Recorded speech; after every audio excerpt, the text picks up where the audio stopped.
All right, welcome everyone. Thanks for being here. This practice, we are going to work on lower body mobility. In a way, mobility is sort of it does mean something, but I think people using it can use it sort of as a buzzword in personal training, strength training, and other kind of physical aspects. But basically, joint mobility is working on finding more mobility in the joint. So say with the hip, it's a ball and socket joint, being able to move in all three planes of motion. The knee is the hinge joint, so it's just moving on one plane of motion, bending, straightening. But we're going to focus on the lower body here. That's joint mobility. Muscle fascia mobility is freedom of movement within the muscles and the fascia that surround it and also are intertwined, for lack of a better word, within the muscle and around the skin and nerves and everything else around there. So be sure to listen to your body because we are working joint mobility. If you know you have some joints that are a little bit stiff, or you might have some arthritis or other injuries in, you might start out with some smaller movements and then decide along the way if your movements can be bigger, if that feels comfortable to you. So we're going to start on our backs. And we're starting in some stillness, so whatever position is comfortable. Legs could be straight or bent, or even you might have a prop under your knees or your calves.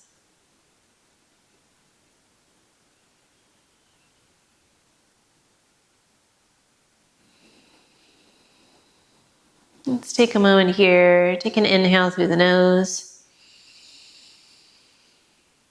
Open your mouth, let out a sigh. You could do that again.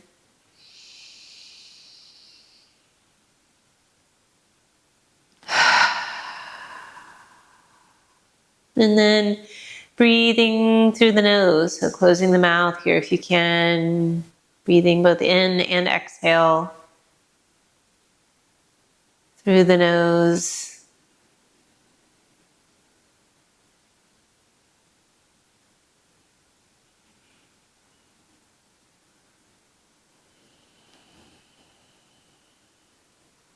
As we work on mobility in our joints and our muscles, it's really about creating some space and freedom for your joints or muscles to move in ways that you want them to for your daily life, but also for rowing. So there's less stiffness and more efficiency of movement. So think about this freedom or this openness with your breath. Here on our backs, there's nothing restricting this expansion. There's nothing restricting or forcing that contraction or the softening. So that opening is on the inhale, that softening on the exhale.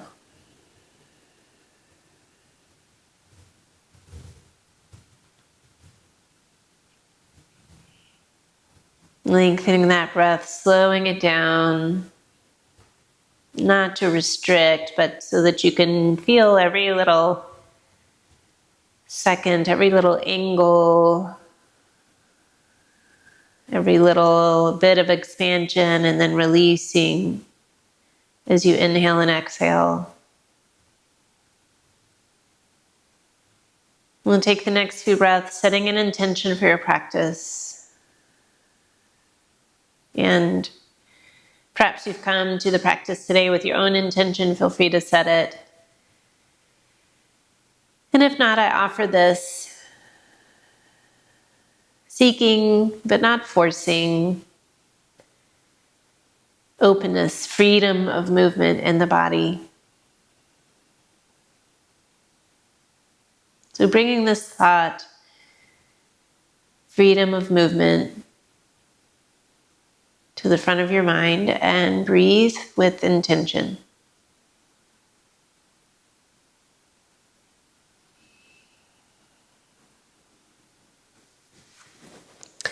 And as we start to move here, you can open your eyes if you close them. You can pull the knees in towards you, holding shins or maybe the backs of thighs, and gently rock a little bit side to side.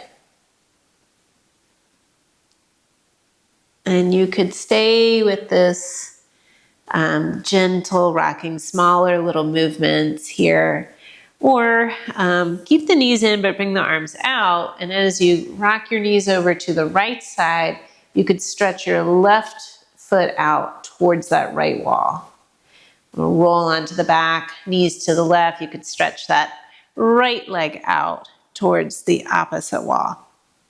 So instead of stretching the leg away from your torso, like towards the foot of the mat, you're stretching it out towards the side wall. And depending on the space, you might need to kind of move over if there's furniture or a wall close by.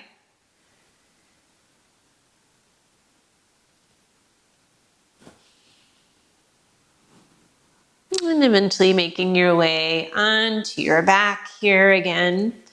And bring one leg in towards you. You can hold the back of the thigh here and reach the foot towards the ceiling, but you don't need to straighten the knee all the way. And if you're really tight there, bend that knee, because it's really about the ankle. I'm going to have you make some circles with that lifted ankle.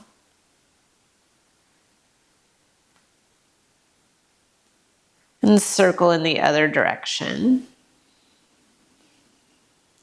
So you'll see we're focusing a little bit more on ankle and hip mobility. The knee kind of gets better when that ankle and the hip move better. Let's switch and do this on the other leg. Circling that ankle. Maybe you feel a little different here, side to side. You might even have an ankle that pops first view, or maybe everyone. Circle the other way. And part of mobility for the joint is just getting the lubricating fluid that's secreted by the joint capsules to circulate. So movement is what causes that to circulate here. We'll lower that foot back down, rolling over to come up to hands and knees. And we're going to be weight bearing on our knees for the next several poses. You might want to add some extra padding underneath there.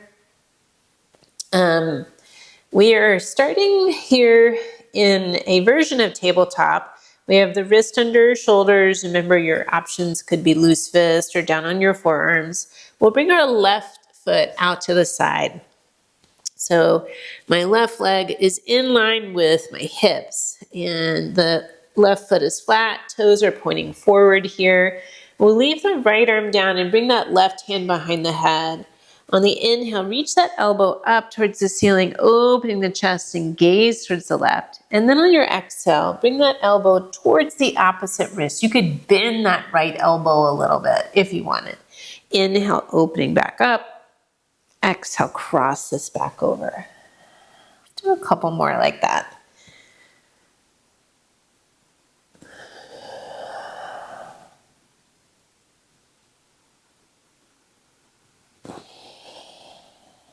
I'll bring both hands back down here. Now I'm doing a little cat and cow. So the same leg position, exhaling to round through the back, tuck your chin and tailbone under, and then inhale, lift the tailbone, pull the chest forward.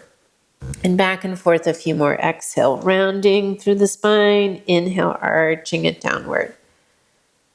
So here with that leg out to the side, might not feel like we're moving the hip at all because our leg is stationary, but we are moving the socket, part of the ball and socket here. It's rotating forward and rotating back in this cat-cow motion. So we're getting that hip movement just from the other side of the joint. All right, we'll bring that knee in and we'll do this on the other side. So right foot is out to the side, sole of the foot down. Left hand stays down, right hand behind the head. Inhale, opening the elbow towards the ceiling, and exhale, elbow towards the opposite wrist. And we'll do 3 more. And you're just moving in whatever comfortable range of motion you have. So there could be some limitations in the spine or the shoulder, or maybe that inner thigh is not letting you move as much or rotate as much. So just mindful of that and moving where you can. Bring both hands down. Here's our cat and cow. So we're exhaling, rounding through the back, tuck the tailbone and the chin. Inhale, lift the hips, chest forward, and back and forth here a few times. So I feel a little limitation from the inner thigh tightness when I'm in the cow pose, when I have my hips up, chest forward. And I think that's pretty normal. So if you're feeling that,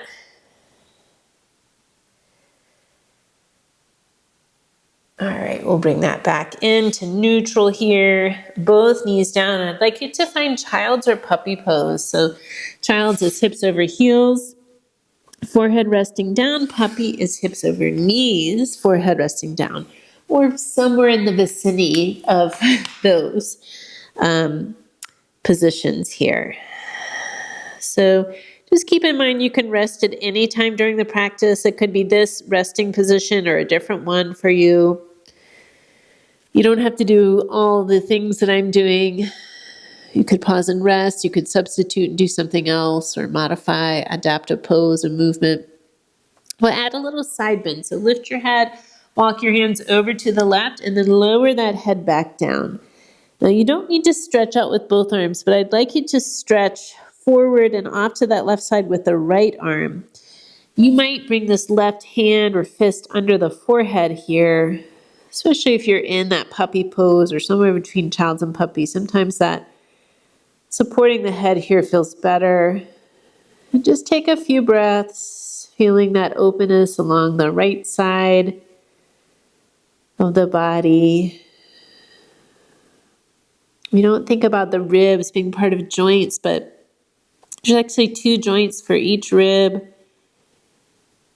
One where it attaches to the spine in the back, and one where it attaches to the breastbone in the front. And we'll lift up, walk it all over to the right, stretch that left arm across and over towards that right side. Take a few breaths here. Playing with the freedom of movement you have in the rib cage.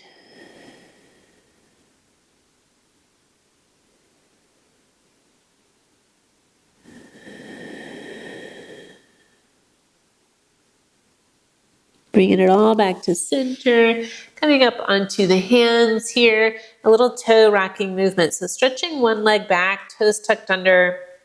We'll press back through this heel, so feeling a stretch through the calf, and then shift forward, bending through the toe joints. Exhale, press the heel back. Inhale, shift forward, bending toe joints. A few more times. When I'm seeing people do this in an in-person class, I see some people rolling all the way over their toe. That's not the point here. The point is to actually make the toes bend, like as if you're coming up on tiptoe movement. And this might be an area where your joints are really stiff and tight. So we don't want to force it. That might limit how far forward you go. We'll lower that knee and switch to the other side. Seam, calf, toe bending, ankle mobility, toe mobility. This is a really important movement. 2 joints important to have good mobility in the boat, especially when you come into the catch. Being able to have enough bend at the ankle to come into that position and bend at the toe. Right? If you lack in one, you kind of have to make up for it in another, or then you get into a wonky position when your knees are wide. Then you start to get hip and IT band problems. We'll lower that knee back down. Maybe shake out the wrist here. I'm going to do a little bit of down dog here with some movement, specific movements. You can always rest. You can skip the down dog. You could stay with the toe rocking. If you are coming into down dog, hips up and back, put a little bend here in both knees so the spine can be long. And take a moment here, pedal the feet. You can shake that head while you pedal the feet so you release some tension around the neck. And then bring this feet back into a more symmetrical position. And then let's rise up on the toes. So lift both heels and then lower them. Inhale, lift the heels. Exhale, lower. Do a couple more like that.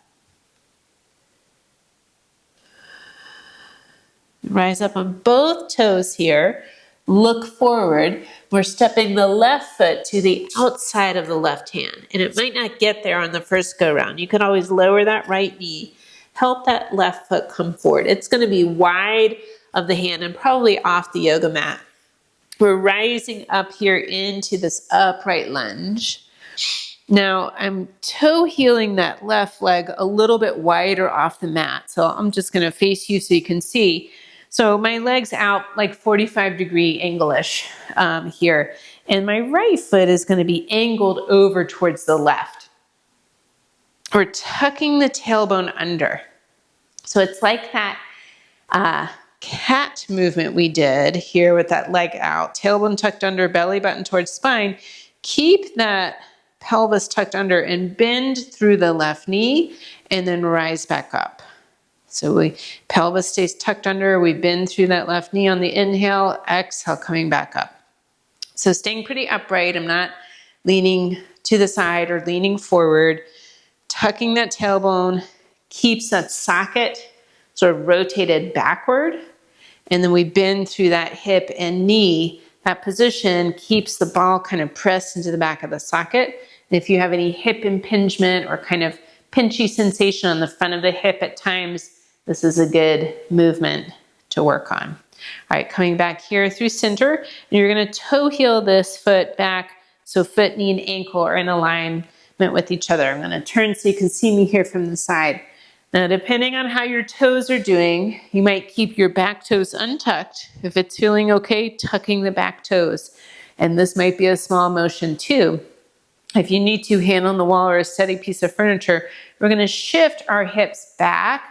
Start to straighten that front knee, but keep some bend, and then bring it forward, hips forward. So we exhale, hips back. Inhale, hips forward. So I've got a little tightness in my right toe, and you can see I'm trying to favor that by rolling to the outer edge of my foot. So coming back to center, and I'm only shifting back as far really as my right big toe will let me. We'll shift forward here, bring both hands down around that front foot, step this back into a plank. And then here, if it's okay to stay in that plank, shift forward, bending the toes, shift back, pressing through the heels. So it's just like we did in down dog, but now our body's in a straight line instead of that upside down V. All right, lower both knees, lower all the way down to the ground. Point your feet so your toes are untucked here. Elbows towards your back pockets. Peel the head and chest up off the floor, low cobra, or press it up higher. Don't force that spine though. Tuck your toes, engage your abs, bring the hips up and back into that downward facing dog. Take a few more pedals of the feet, shake out the head, bending those knees if you need to, maybe even deeply to find some length in the spine. Let's do those heel lifts from here again. So inhale, up on your tiptoes, exhale, lower the heels. Inhale, lift, exhale, lower. Doing a little contract, relax, stretch. So sometimes contracting and then releasing actually can afford a little bit more range of motion there around the ankles. Looking forward, we're stepping the right foot to the outside of that right hand, help it there. We're lowering that back knee. Now I'm gonna pivot my left foot to point towards the right edge of the mat. Coming up here, toe heeling that right leg out wide. So 45-ish degree angle away from center. So thigh is angled out. We're tucking the tailbone under, but I'm not rounding my whole back, just the lower part. And then we bend through that right knee and rise back up. Tailbone stays tucked under, belly button towards spine. Inhale, bending through the right knee, exhaling to come back up. We'll do a few more here for this hip mobilization. And actually we're doing both hips are getting mobilized. The one we're bending through and the one that we're shifting away from. And you might feel a little inner thigh stretch on that left side. We'll bring this back up and toe heel that right foot onto your mat. So ankle, knee, hip are in a line. That left shin will straighten here. Depending on the back toes are doing, you could leave them untucked. You could tuck those back toes. And on the exhale, we're shifting the hips back and shifting forward on the inhale. Exhale, shift the hips back. Inhale, shift forward. So I'm not getting a big hamstring stretch here on that right leg. It's more about kind of putting a little weight and bending through those left toes. We'll shift forward here on the next one. Hands around the front foot, step the back foot forward, find that forward fold positioning here.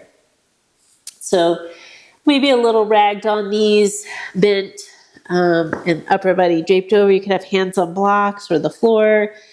Or this one, protective of the spine. If you're working with some low bone density, tight hamstrings, herniated disc, you'll have your feet wider, but back, forearms on thighs, spine long as opposed to rounded over in that ragdoll. And then from here, you either have the forearms on your thighs or hands on the blocks or the floor. Rock back on one heel. So you're lifting the toes and the ball of that foot and lower it down. And then the other side. So inhale, back on the heel, exhale, lower. Other side, inhale, back on the heel, exhale, lower. And it might be some limitation of movement based on how tight the calf, the Achilles is, or maybe the ankle joint itself. We'll bring both feet flat, bend the knees a little bit more, strong legs, inhale, rise up. Might feel good to reach your arms up here, and exhale, hands to prayer at your heart. Let the arms go, move that blanket out of the way. We're going to do a little bit more cat and cow here from standing. So we're starting with our feet. It could be more hip distance or a little wider if that feels more comfortable or stable to you. And we're sitting back here. So bending the knees, bring the hands on the thighs just above the knees. So the arms can give you some support here. And lower body stays in this position as we round and arch the back. So for the cat pose, we're tucking the tailbone under, rounding the back, dropping the chin. For the cow, we inhale, tailbone back, chest, gaze forward. Exhale, round the back, tuck the tailbone and the chin. Inhale, tip the tailbone up, chest forward. Let's do another one of those. Now you could stay right here or drop the tailbone, and then you're going to roll up the spine, come up to stand. Head is the last thing to come up. And then we drop back into it. So bend the knees, tailbone back, chest forward. And then we drop the tailbone around through the spine, coming up to stand. Inhale, bend the knees, tailbone back, chest forward. Exhale, lower the tailbone, round the back, coming up to stand. I'm going to do a couple more.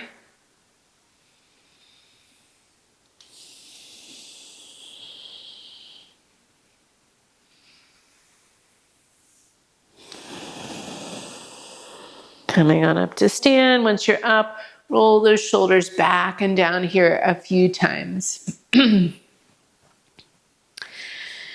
So coming to face the front of your mat, excuse me, I'll have you take a smallish step back with your left foot. So less of a lunge and more of just a staggered stance position, or like someone took a picture of you right in the middle of walking before you're moving forward.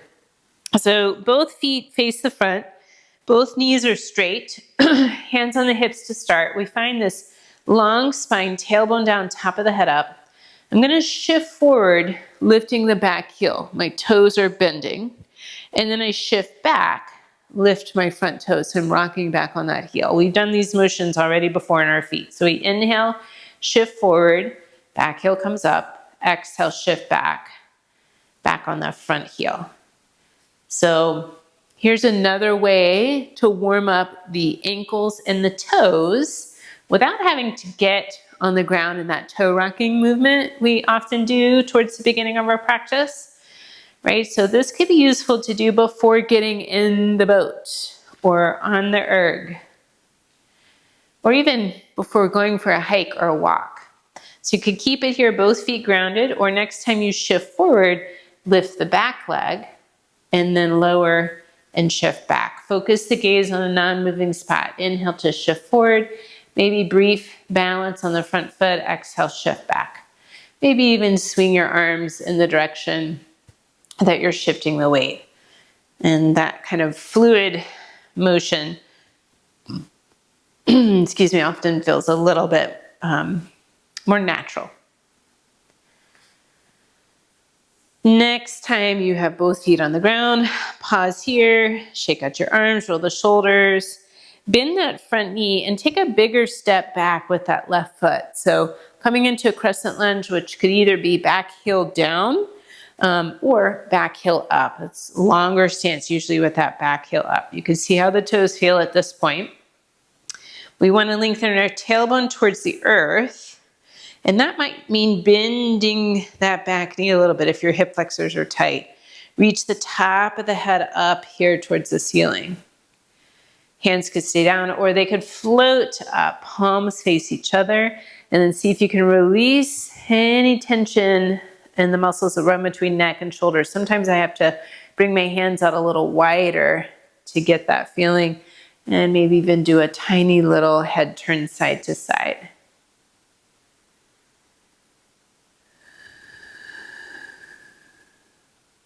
We'll release the arms down and step it forward. Shake out your legs, roll the shoulders, and we'll do that on the other side. So now it'll be the right foot back in that small little staggered stance. If you're too wide apart, it's going to be hard to shift. So you might have to figure out where that is and adjust. Tailbone towards the earth, top of the head towards the sky, both knees straight. We shift forward, lifting the back heel, and shift back, rocking back on the front heel. So that little bit of weight shift here, but getting that movement in the ankles and the big toes.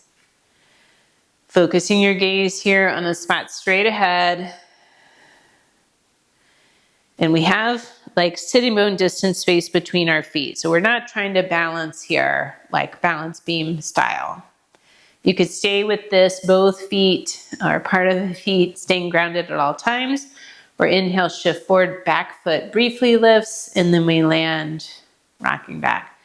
Maybe you add a little arm flowy movement with this.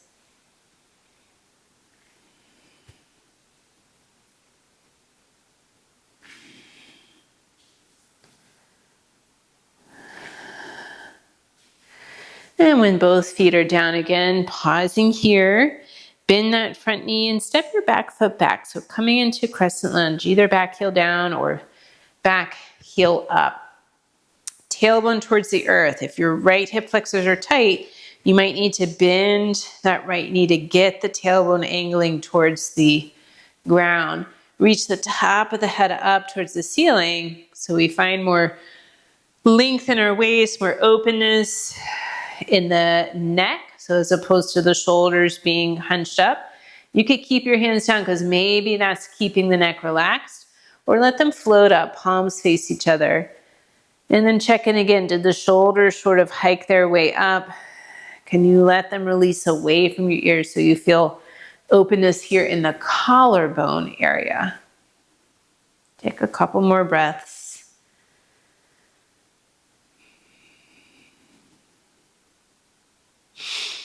Release the arms, step up forward, shake out your legs here, rolling the shoulders. We're going to work on balance here and quadriceps stretching. So this one will be a more traditional quadriceps stretch here. So you might need the wall. We don't have an option really for toes down with this one. You might need your strap if you struggle to get the foot because tight quads or maybe knee issues.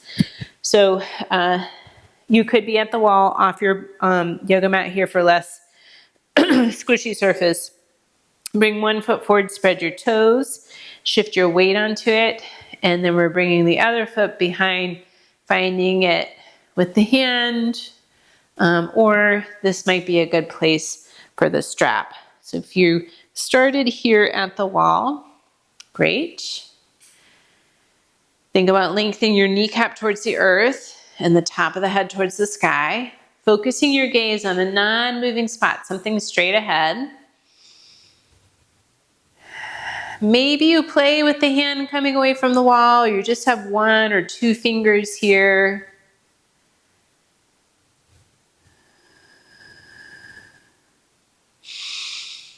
If you're feeling steady, or maybe the hand trails on the wall, the standing leg, you could do a tiny little knee bend and come back up. Tiny little knee bend and come back up. Let's do one or two more. All right, come on up, let that foot go, shake it out, shake it out, shake it out, and we'll do the other side. So the foot you're balancing on, spread the toes, shift your weight onto it, maybe that hand on the wall, bring the foot behind you, maybe you're using the strap here,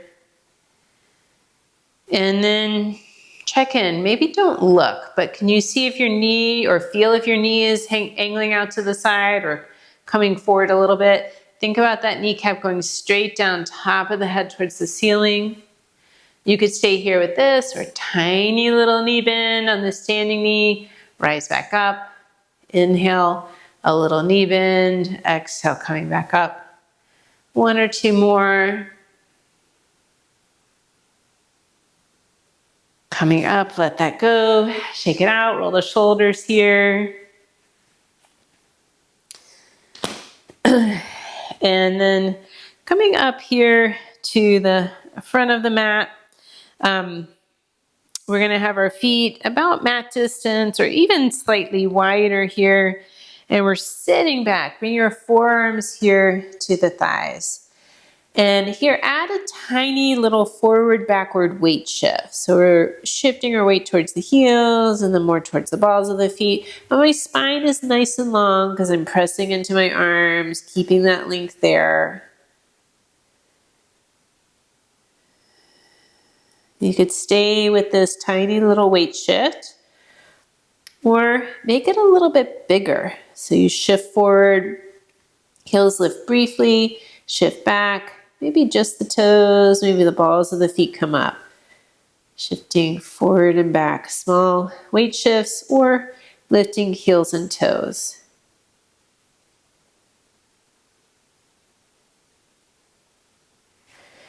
All right, bring that weight shift back to center, rise on up to stand, roll the shoulders back and down here. You can walk your feet back in. And a little bit more here with the feet. And some of this is just finding some strength and connection to the feet and the toes. So we're doing some of the toe exercises here. I want you to lift all 10 toes and spread them out. Lower just your big toes down. Come back up. Can you lower just the little toes down? And come back up. And go back and forth between lowering big toes, all 10 toes up, and then the little toes down. And breathe. If you're looking at your foot, do this without looking at your foot. Again, find something straight ahead you can keep your gaze focused on, and notice how tall and strong you are here. And how lifted your arches are away from the floor. All right, lower the feet back down, shake them out a little bit again. Come on up to the front of the mat, and you might want your yoga blocks nearby for this. I'm going to offer coming into a squat position. I'm going to pause halfway down because if your knees, your ankles, or your back, or whatever part of you doesn't want to come into this, you have an option here. So For this one, instead of that wider stance, toed out position, we're going to have our toes forward. And we're sitting back here into chair pose. So we were sort of here before when we did the standing cat-cow. You can have your hands on your knees here or hands on the hips, chest forward. If it's okay for the knees, the ankles, the toes, we're going to lower down into that deeper squat. So the butt comes down, but the heels will probably come up to meet the butt or in that direction. There's a lot of knee bend here. Hands could be on the blocks or the floor. And just a little bit of movement. Again, seeing how much toe and ankle movement you have, you could shift forward, bringing the knees towards the floor, and then shift back. Knees come up, but the heels go down towards the floor. So we inhale, rock forward, knees towards the floor, exhale, knees come up, heels go back. One more movement, one more breath. All right, we'll bring our hands down to the floor, lift your butt a little bit, walk your feet back to find a downward facing dog. Take a moment, shake out your head. Lower both knees. Let's find a child's or a puppy pose here. Remember that child's pose is hips over heels, puppy is hips over knees, or in that vicinity. Puppy is less compression through the hips, the knees, and the spine, so there might be reasons for you to be there. Letting the forehead rest all the way on the ground, or stacked hands, or slide a yoga block underneath there. Come back to that lengthened breath.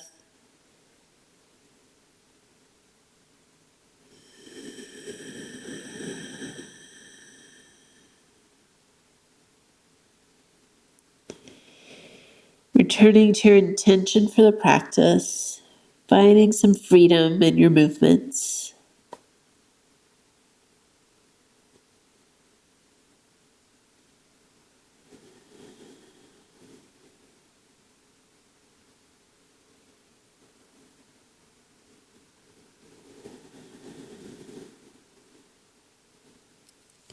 Staying here for longer, or coming up here to a seated position. So I am going to be leaning back on my hands. So instead of trying to sit upright, I'm a little bit reclined back, leaning back on my hands. You could be on your forearms here too. And if the wrists, shoulders don't like it, you could be on your back and do this one. So we're having our knees bent, feet are out a little wider than the hips. And we're going to start to rock the knees side to side. So that one butt cheek is rising up off the ground as I lower that inner knee towards the floor. And you could decide how this feels to your hips or to the back. Maybe your movement's smaller.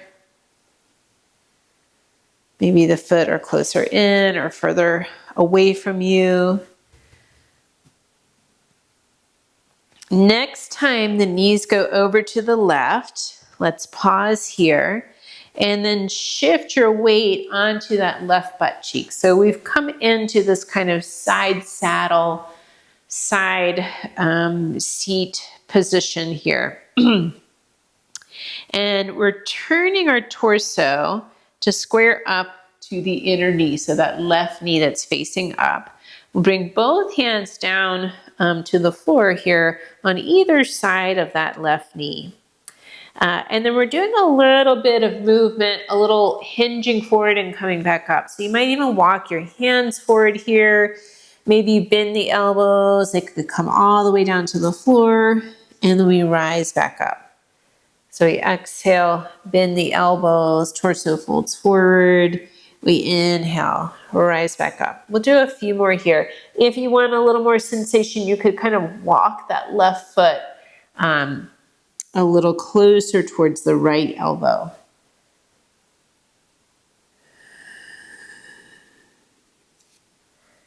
And next time you come down, you could pause here. So just looking for some openness, gentle stretch on that left buttocks, outer hip. If it feels like too much, stay here.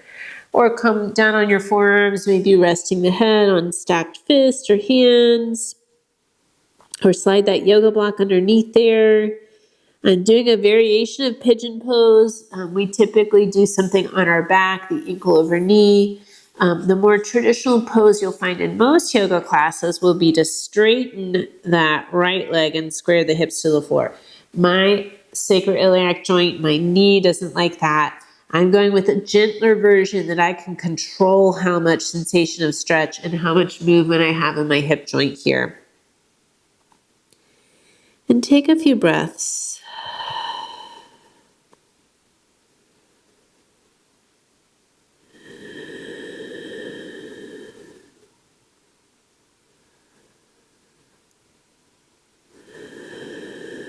Stretching through that glute maximus and some of the rotator muscles that are underneath it.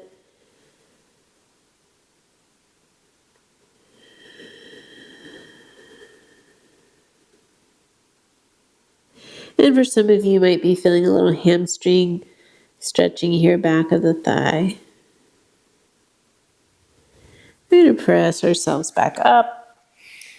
Lean back on the hands. Do those little windshield wiper motions here. And the next time the knees go over to the right, we'll come up on that right butt cheek, sitting a little more upright. You can make any adjustments here you need to, or depending on which way you're facing on your yoga mat. We're going to turn the torso to be square-ish up towards that right inner knee. Hands on either side of the knee. Maybe walk them forward a bit. So you could bend the elbows maybe just a little bit, or come all the way down to the floor in the elbows and press yourself up. Exhale, elbows bend. Inhale, straighten. So I'm just folding over that right leg here. Remember, if you want to feel more sensation of openness or stretch, that right foot can come a little bit more forward.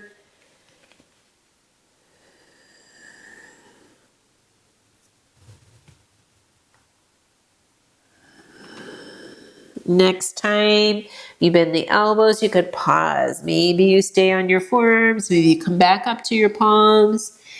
You could lower the head down on stacked hands or fists, or a yoga block might be the perfect height to come underneath that forehead.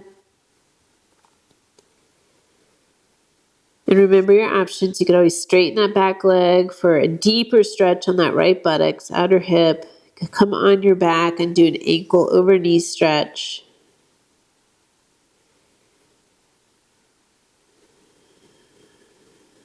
These pigeon poses like this that aren't on the back can be, they're literally loaded here. Like we're loading our body weight over the hip. So it's how much body weight, how much folding forward we're doing dictates how much stretch we feel in that right buttocks and outer hip. And sometimes that works, but you got to be really careful about how you move the body weight and use it as the force for stretching. It's usually easier to grade how much stretching you're getting when you're using your arms to pull yourself in that position. We'll press back up onto the hands here, leaning back on the hands, and a few more windshield wiper motions. And then making your way onto your belly. So we gently stretched the muscles in the back of the hip. Let's give them a real rest, right? So neither will we be stretching or strengthening them as we come onto the belly into this frog leg position. So I'm going to bring my left knee out to the side, my inner knee is resting on the ground, letting my head come down here, maybe on the stacked hands, or just resting your cheek on the floor.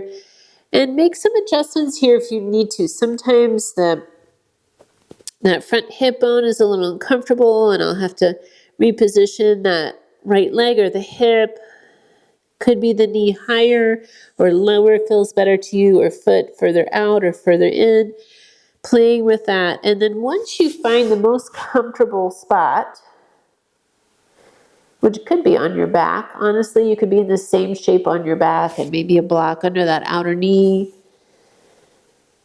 Let's find that breath again. That lengthened breath. So we've been focusing on movement, gentle stretch, moving in and out of stretch. Now here, we're resting and we're creating space, maybe not so much in the joint, but we're creating space and a little bit of freedom in between the muscle fibers here on the back of that hip we have in the frog leg position. So instead of stretching those muscles, instead of contracting them to strengthen, we've put them in a slackened position so that they can relax.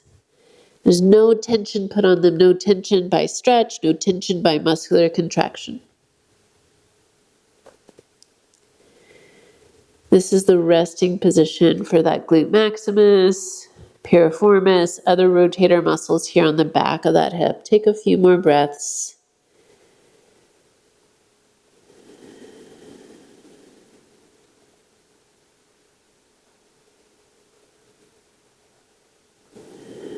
When you're ready, straightening that leg. And we'll do this on the other side. And depending on the surface you're on, you might want some padding underneath that inner knee.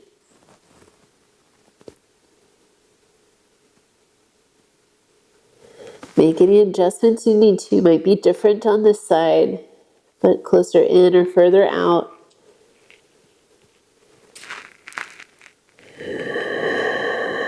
Slowing down the breath.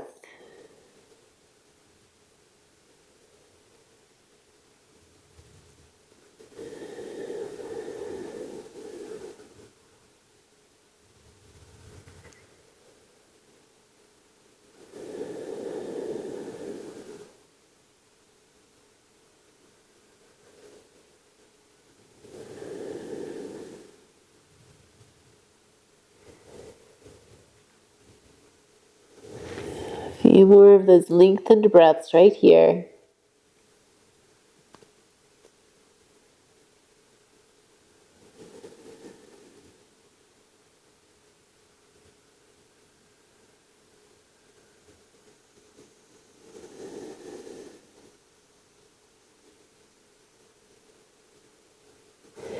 Straightening this leg here when you're ready. Coming onto your backs. Now we're going to use a strap here for the next sequence. Preferably not a band, not like a stretchy band here, but it could be the belt off your bathrobe, an old tie, a dog leash if you don't have a yoga strap. We're coming into hamstring stretch and a little bit of movement. So I'm going to put the middle of the strap under the right foot and then bring that right foot up towards the ceiling. Let the hands slide down if your strap is long enough so the elbows can rest on the ground. At least a little bit in that right knee, maybe more, especially if you feel stretch at the back of the knee. You want to feel openness or stretch on the back mid thigh here. So we're going to do a little side to side movement here with this leg. So I'm just using my hands as opposed to my leg muscles to rock my leg a little bit across midline and then a little bit out wide of midline.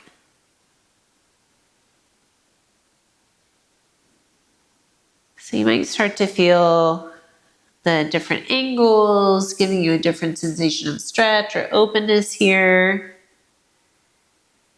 Could keep it right here where you're just sort of wagging or waving that leg here side to side.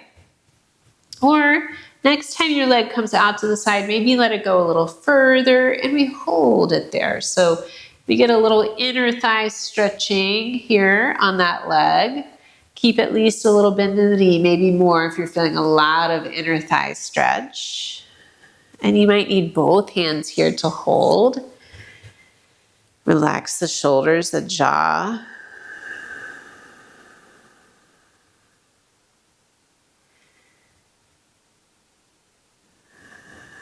We'll bring that leg back up through center. Maybe you wave it side to side a few more times. And then a little more outer hip stretch, outer hamstring stretch. You could straighten that other leg and pull this leg across, maybe just a little bit, And you're going to feel that stretch here, kind of outer hamstring to the buttocks. You might even feel the fascial connection here at the IT band, or make a little bit more space. The arm comes out, free arm comes out as you bring that leg over. Sometimes it works out that there's a piece of furniture or a wall right there I can kind of rest that leg into, turning my head away from the leg.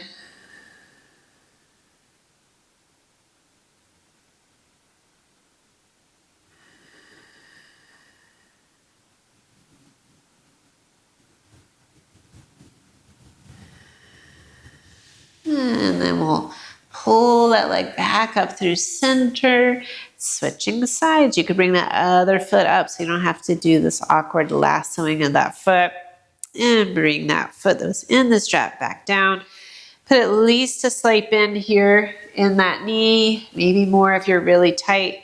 And do a small little shift. Use your hands, use the strap as opposed to the strength of your leg to kind of wag this leg side to side. So I'm going a little bit past midline and then a little bit wide of midline. So nothing extreme, but maybe you feel that shift of where you feel stretch or openness here on the back of the leg, inner thigh, outer thigh.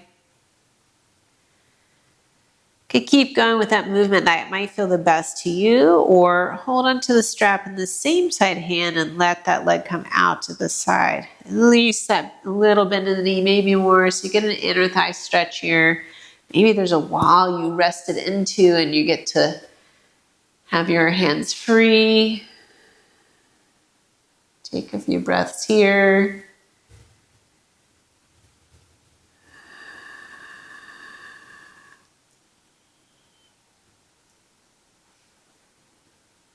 And we'll bring that foot back up to center. Maybe a few more wags here.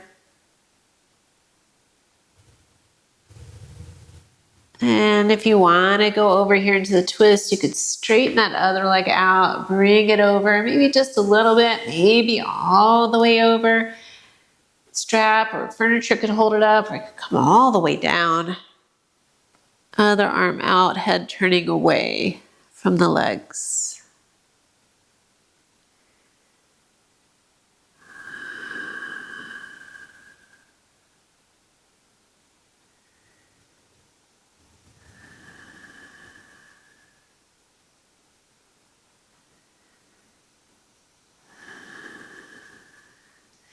I'm going to pull that leg back up through center, taking your foot out of the strap here. Might feel good to pull both knees in, just a gentle hug, a little rocking. Decide if there's something you'd like to do here before Shavasana. It might be a happy baby. It could be a different hip stretch, an inversion.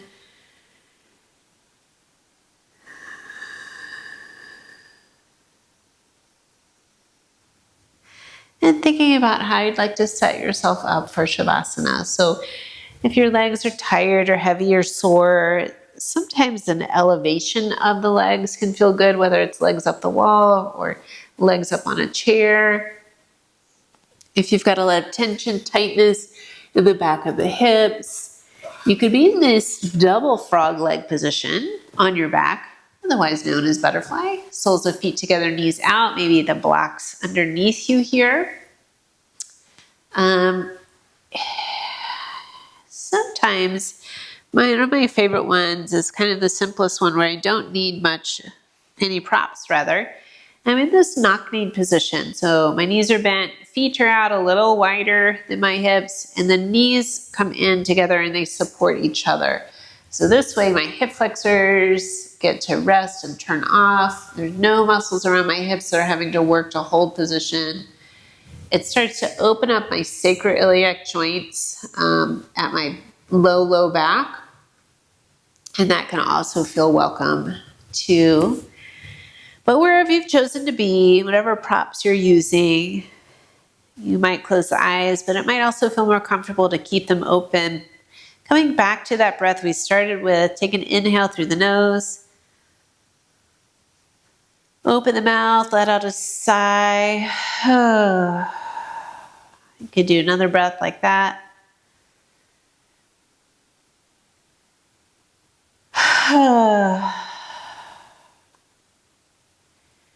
Let the body rest here. Let the breath go.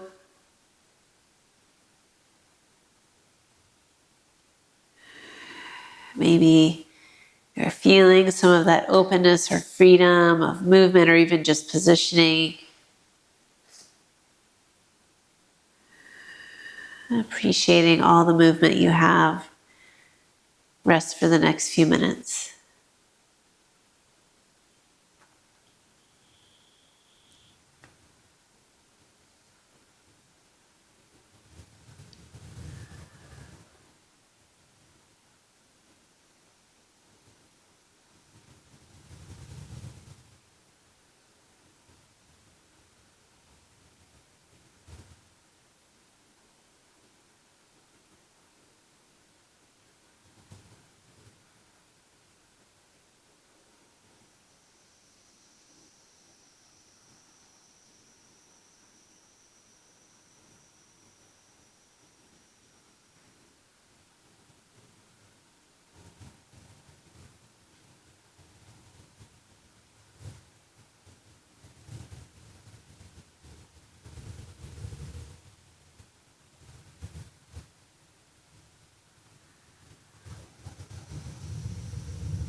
Begin to deepen your breath.